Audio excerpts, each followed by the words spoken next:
Fiancée got gang binged at her bachelorette party, so I vanished quietly before the wedding. And what happened next left everyone speechless. I, 32 male, was supposed to get married last weekend to my fiancée, 29 female of 3 years. We'll call her Julia. I thought she was the one. We'd been together for 5 years total, living together for most of it, and our relationship was solid, or so I believed. Julia went on her bachelorette trip to Miami with 7 of her friends 2 weekends before the wedding. I wasn't worried. We trusted each other completely, and I figured they'd have some drinks, hit the clubs, maybe see a male stripper or something. Standard bachelorette stuff. I even dropped her off at the airport, kissed her goodbye, and told her to have fun. While she was gone, I hung out with my buddies, finalized some wedding details, and picked up my tux. Everything was normal. She texted me throughout the trip saying how much fun they were having, how she missed me, the usual stuff. She came back Sunday night looking tired but happy. Said they had a blast but she was glad to be home.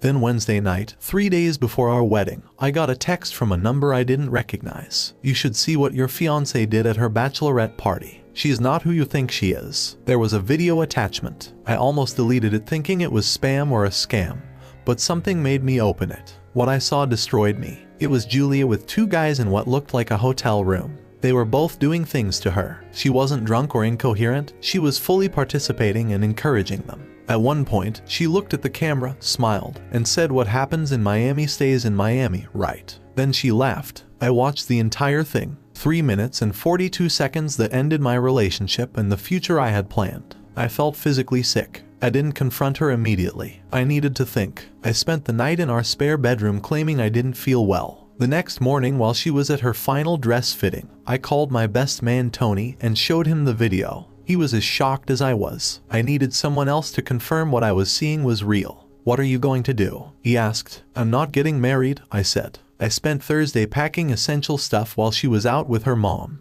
I wrote her a note that simply said, "I know what happened in Miami. The wedding is off." I left my key and her engagement ring on top of it. I moved into Tony's place temporarily and turned off my phone. I couldn't deal with the inevitable SHT storm. When I turned it back on Saturday morning, what would have been our wedding day, I had 47 missed calls and over 60 texts from Julia, her family, and some of our mutual friends. The texts from Julia went from confused, "Where are you?" to panicked, "Please call me," to admitting everything. "I made a terrible mistake. Please let me explain," to angry, "You couldn't even face me," to begging, "I'll do anything to fix this." Her parents called too, first angry that I abandoned their daughter, then confused when they found out why. Apparently, Julia finally told them when they couldn't reach me. I sent a mass text to our invited guests. "Due to unforeseen circumstances, the wedding has been cancelled. I apologize for the inconvenience." Then I sent one to Julia, "There's nothing to discuss. It's over. It's been a week now. I've gotten an apartment and started the process of separating our lives. I've blocked Julia on everything, but she keeps finding ways to contact me. She said it was a stupid, drunk mistake and that it didn't mean anything,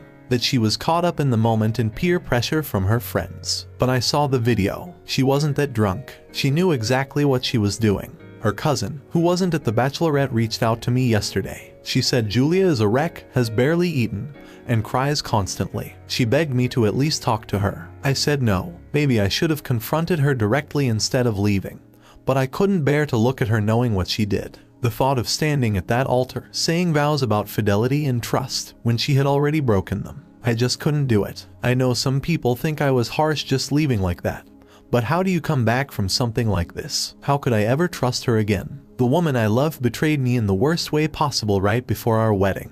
The pain and humiliation are overwhelming. I'm not sure what happens next. I'm just taking it day by day. But there's no going back. Update 1-2 weeks later. Thanks for all the support and advice on my last post. It's helped more than you know. A lot has happened since then. First, I found out who sent me the video. It was the girlfriend of one of the guys Julia slept with. Apparently, he'd been bragging about it, and she found the video on his phone. She was PSD, found out who Julia was through some social media detective work, and sent it to me anonymously. I'm grateful she did. Julia's still trying to reach me. She showed up at my new apartment, must have gotten the address from a mutual friend, crying and begging for a chance to explain. I let her in because I was tired of her causing scenes in the hallway. Her explanation was exactly what I expected. I was drunk, it was just physical, it didn't mean anything. I love you, it was a mistake, etc. The same BS excuses cheaters always use. What was interesting, though, was finding out what really happened. According to Julia, they were all out at this club, and her friends were encouraging her to have one last fling. She admitted the guys weren't random. They were men they'd met the night before and had been hanging out with throughout the weekend. She swore it was just that one time, but then broke down and admitted she'd made out with one of them the previous night. The more she talked, the more the truth came out. It wasn't just a spontaneous, drunk mistake. There was flirting, planning, and deliberate choices made repeatedly over multiple days. The worst part, some of her bridesmaids not only encouraged it but filmed it. These were women who were supposed to stand beside us at our wedding.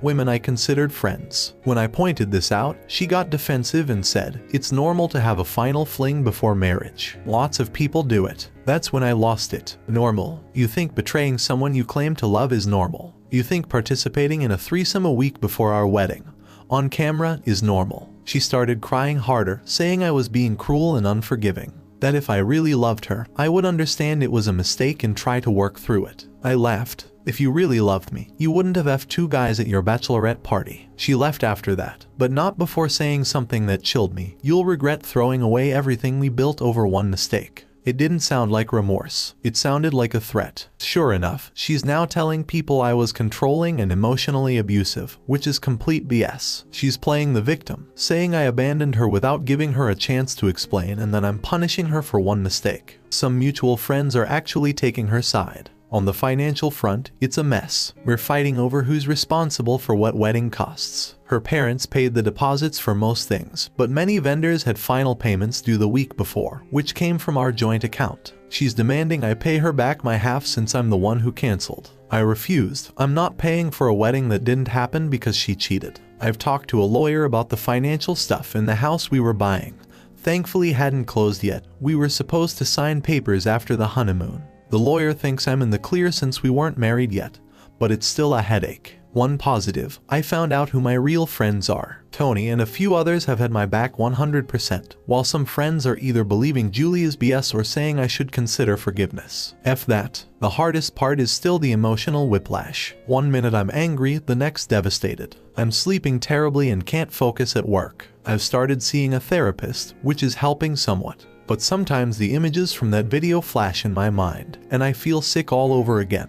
I've been asked if I'd release the video to prove my side of the story. Absolutely not. Despite what she did, I'm not going to stoop to that level of revenge. Plus, I never want to see that video again. For now, I'm focusing on myself, working out, reconnecting with supportive friends, and trying to heal. I've blocked Julia on everything again and made it clear to mutual friends that I don't want updates about her life. I don't know if the pain will ever fully go away, but at least I found out who she really was before we got married. Small blessings, I guess. Update to 1 month later. Things have escalated in ways I never expected. First, Julia apparently had a complete breakdown. She was hospitalized briefly for what her sister described as extreme depression and anxiety. Her family is blaming me, saying I pushed her to this by refusing to even discuss reconciliation. They've been harassing me with calls and messages, saying I'm heartless and cruel. I feel bad that she's suffering, but I didn't do this, she did. I'm not responsible for managing the consequences of her actions. Second, and this is the wild part, those two guys from Miami. Turns out one of them is married.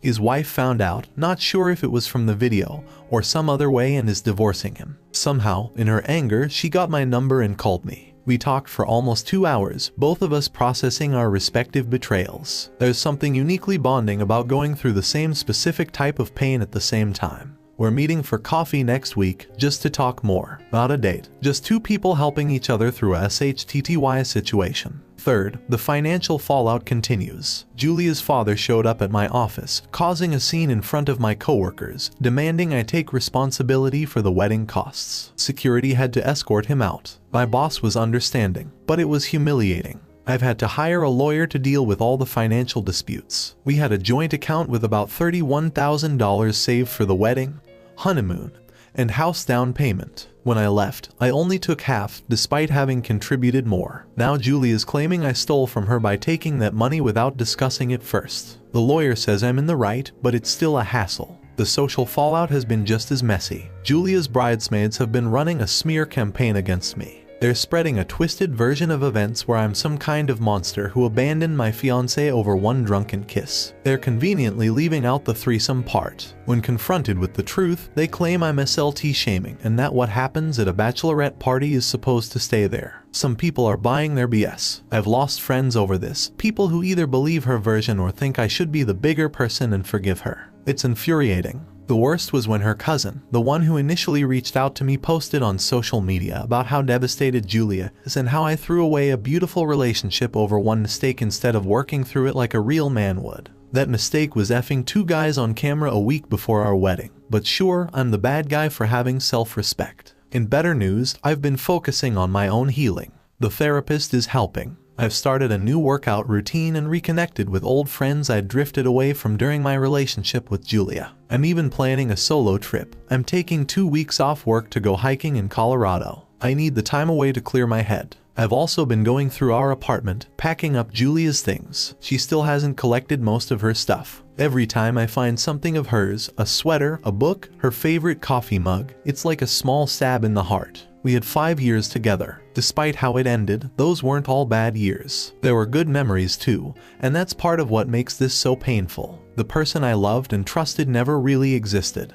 A friend suggested I might have dodged a bullet, that if she did this before we were married, she'd likely have cheated during our marriage too. They're probably right, but it doesn't make it hurt any less. I still feel like an idiot for not seeing this coming. Were there signs I missed? Red flags I ignored? I've been racking my brain trying to remember any hints that she was capable of this, but I can't think of any. She seemed as invested in our future as I was. I've been asked if I regret not confronting her directly instead of leaving. I don't. Those first few days after seeing the video, I was in shock. I couldn't process what I was feeling, let alone articulate it. If I had tried to have that conversation then, I might have said or done something I'd regret. Leaving gave me the space I needed to think clearly. For now, I'm taking it one day at a time. Some days are better than others. Sometimes I still wake up and, for a split second, forget what happened. Then reality crashes back, and the pain feels fresh again. But it's getting easier. Slowly, but it is. I'll update again if anything significant happens, but hopefully, this chapter of my life is coming to a close. Update 3 months later. I wasn't planning to update again, but after everything that's happened, I felt I needed to. First, the coffee with the other guy's wife, Valerie. We ended up meeting several times. There was definitely a connection, but we both recognized it was probably trauma bonding rather than genuine romantic interest. We decided to keep things platonic, at least for now. We're both still processing our respective betrayals, and jumping into something new would just complicate that healing process. Still, it's nice having someone who truly understands what I'm going through. Now for the bombshell, Julia is pregnant. She showed up at my door last week, clearly claiming it's mine. According to her, she's about 4 months along, which would put conception right around the time of her bachelorette party. My first thought was that it must be one of the Miami guys, but she swears we had sex the night before she left for her trip. And the timing lines up with that, not the bachelorette weekend. I honestly don't remember if we did or didn't. That week is a blur of wedding preparations. I told her I want a paternity test as soon as medically possible. She got angry, saying I'm adding insult to injury by questioning if it's mine. I stood firm. There's no way I'm accepting responsibility without proof, especially given her history of dishonesty. This revelation has thrown me back into the emotional turmoil I thought I was moving past. The idea of potentially having a child with Julia, of being connected to her for the rest of my life, is daunting. I've always wanted kids, but not like this, not with someone I can't trust. On the other hand, if it is my child, I want to be involved. I don't want my kid growing up thinking their father abandoned them. I just don't know how to co-parent with someone who betrayed me so thoroughly. Julia seems to think this pregnancy changes everything, that I'll take her back now that there's a baby involved. She actually suggested we try again for the sake of our child. I told her that's never happening. The relationship is over regardless of the paternity test results. This led to another round of her family harassing me, calling me a deadbeat before the child is even born. They're conveniently ignoring the fact that I'm willing to take responsibility if the child is mine. I just want verification first. In other developments, the financial disputes are finally resolved. We reached a settlement where neither of us is fully happy, but at least it's done. I had to pay more than I wanted to for some of the wedding costs, but less than Julia was demanding. The house fell through, which is for the best. I've found a new apartment I actually like better than the one we were planning to buy. The social fallout continues. Julia's bridesmaids are still spreading their version of events, but fewer people seem to be buying it now. The truth has a way of coming out. Some mutual friends who initially sided with her have reached out to apologize after hearing the full story from others who were at the Bachelorette party. Apparently, not everyone there approved of what happened, and they're finally speaking up. One of the bridesmaids, Lexi, actually called me to apologize. She admitted she was the one who filmed the video and said she regrets her role in encouraging Julia. According to Lexi, there was a lot of cocaine involved that weekend, which Julia never mentioned, and things got out of control. Not that it excuses anything, but it adds another layer to the story. Lexi also confirmed my suspicion that this wasn't Julia's first time cheating. Apparently, there was an incident about 2 years ago with a coworker that Julia's friends helped cover up. This was devastating to learn but also validating. I'd been questioning my decision to end things so definitively, wondering if I'd overreacted to one mistake. Knowing it was a pattern rather than an isolated incident reaffirmed that I made the right choice. As for me, I'm doing better. The therapy is working. The solo trip to Colorado was exactly what I needed. Time in nature, away from all the drama, to reconnect with myself. I've been throwing myself into work and hobbies. I've even started dating casually, though nothing serious yet. It's too soon for that. The hardest part now is the uncertainty about the pregnancy. If the baby is mine, my life is about to change dramatically. If it's not, I'll be relieved but also feel terrible for the child who will grow up with this mess. Either way, it's a complicated situation. For now, I'm preparing for the paternity test and trying to stay focused on my own healing. I'll update once I know more about the pregnancy situation. Update 4-6 months later. The paternity test results came back. The baby isn't mine. I can't say I'm surprised, but there was a mix of emotions when I found out. Relief, primarily, but also a strange sense of loss for a future that was never going to be mine. Part of me had started preparing mentally for fatherhood, despite my reservations about co-parenting with Julia. Julia's reaction was extreme. She broke down completely when the results were revealed. Through her tears, she admitted she'd been hoping the baby was mine because she thought it might bring us back together. She also confessed she'd suspected it might be one of the Miami guys, but had convinced herself it was mine because the alternative was too painful to consider. I almost felt sorry for her in that moment. Almost. Then I remembered the months of lies, manipulation, and harassment from her and her family. How they'd tried to guilt and shame me into taking responsibility for a child that wasn't mine. How they'd called me a deadbeat and a coward. When I confronted her about Lexi's revelation regarding the previous cheating incident, Julia initially denied it, then broke down and admitted it was true. There had been a one-night stand with a coworker after a company party 2 years ago. She swore it was a drunken mistake and that it didn't count because it was just physical. She never told me because she didn't want to hurt me over something that meant nothing.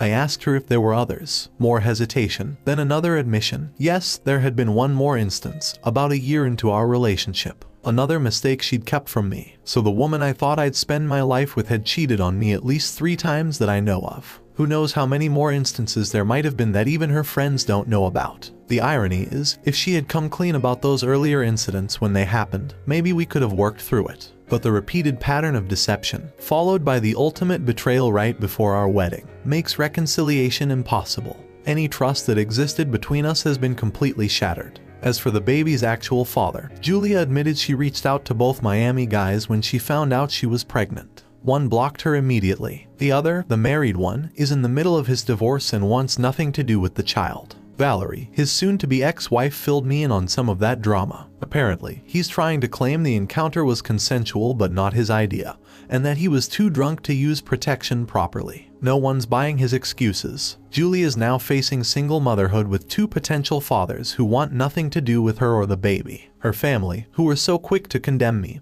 are now scrambling to support her through this new crisis. Her father, who once caused a scene at my office demanding I take responsibility, now avoids eye contact when we happen to cross paths. The social consequences for Julia have been severe. Many of her friends have distanced themselves as the full truth has come out. Her career has suffered too. She took extended leave due to her mental health struggles and the pregnancy complications.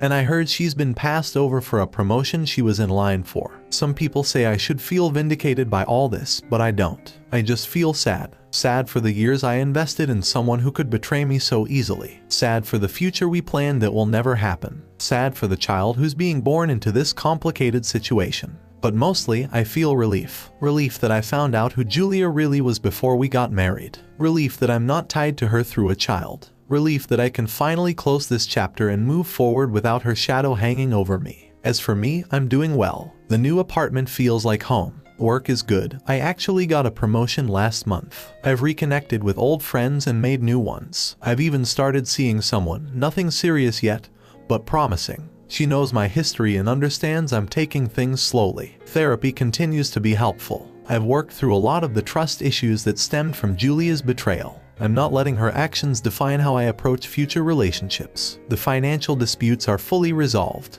The legal bills weren't cheap, but the peace of mind was worth it. Julia finally collected the last of her things from storage last week, so there are no more logistical ties between us. Valerie and I still meet occasionally. We've developed a genuine friendship out of our shared experience. She's dating someone new and seems happy. We joke sometimes about how we should thank our exes for introducing us to each other in their own terrible way. I think this will be my final update. The story is essentially over. Julia made her choices, and now she's living with the consequences. I've made peace with what happened and am focused on building a new life. In a strange way, I'm grateful for that anonymous text with the video. Without it, I might be married to Julia now, unaware of her true character, maybe raising another man's child as my own. Instead, I'm free to find real happiness with someone worthy of trust. For those going through something similar, it gets better. The pain doesn't disappear completely, but it fades. Life goes on, and sometimes the worst betrayals lead to unexpected new beginnings. Final update, 1 year later. I wasn't planning on posting again, but something happened that I thought provided proper closure to this whole saga,